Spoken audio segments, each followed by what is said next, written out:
Family card পাওয়ার জন্য আপনার কি কি ডকুমেন্ট লাগবে বা কত টাকা খরচ হবে, কোথা থেকে আপনি ফ্যামিলি কার্ড নেবেন?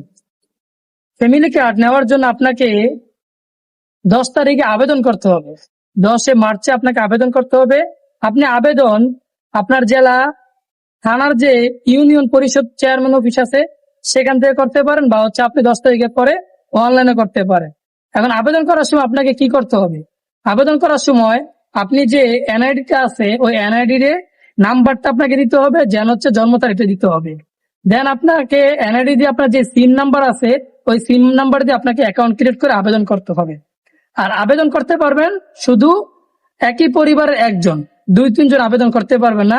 মানে আপনার পরিবারে 5 জন আছে, 5 জনের যে কোনো একজন আপনাকে আবেদন করতে পারবেন। আবেদন করতে আপনাকে কোনো টাকা খরচ করতে হবে না, কোনো ফি আপনাকে পরিশোধ করতে হবে না। সাধারণত 7 শ্রেণীর লোক আবেদন করতে পারবেন, 7 শ্রেণীর লোক এই ফ্যামিলি কার্ড পাবেন। আমি বলতেছি কারা কারা পাবেন। যারা ভূমিহীন ব্যক্তি বা পরিবার, যাদের ক্ষেত বা জায়গা জমি নাই। দ্বিতীয় গৃহিণী মানুষের সাথে নিজস্ব বাসস্থানও নেই, মানে ঘর নাই যাদের। তৃতীয় প্রতিবন্ধী, যারা কথাবার্তা বলতে পারে না, মানে মানে হুইল চেয়ারে বলেন কোনো মতে যারা চলাফেরা করে। চতুর্থ হিজড়া সম্প্রদায়। পঞ্চম বেদে বা যাযাবর গোষ্ঠী। ষষ্ঠ ক্ষুদ্র নিগোষ্ঠীর পরিবার।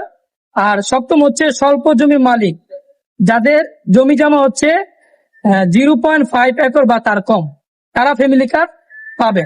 আর যারা সম্পদশালী, যার গাড়ি বাড়ি আছে, কোটি কোটি টাকার মালিক, তারা ফ্যামিলি কার্ড পাবেন না। ফ্যামিলি কার্ড কিছু কিছু সরকার প্রথমত ফ্যামিলি কার্ড কিছু কিছু জেলায়, যেমন 14টি জেলায়, মানে 14টি জেলা থানার আন্ডারে দিবে, মানে 14টি থানাতে দিবে ইউনিয়ন পরিষদে। আপনি ইউনিয়ন পরিষদে আবেদন করতে পারেন, বা আপনি অনলাইন আবেদন করতে পারেন। এই প্রসেস। যদি ভিডিওটা ভালো লেগে থাকে অবশ্যই ভিডিওটা শেয়ার করে অন্যজনকে দেখার সুযোগ করে দিন। ধন্যবাদ সবাইকে।